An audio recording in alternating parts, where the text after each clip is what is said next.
So following up the previous video, we will edit our environment variables, and for that we will choose C and temp.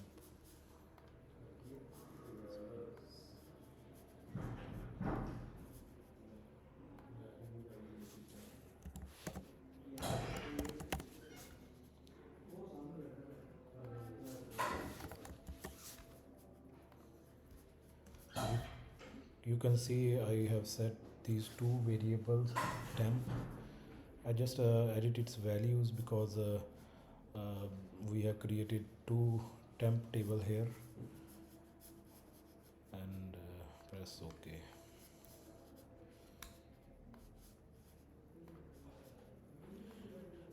Next, we need to install the Java JDK and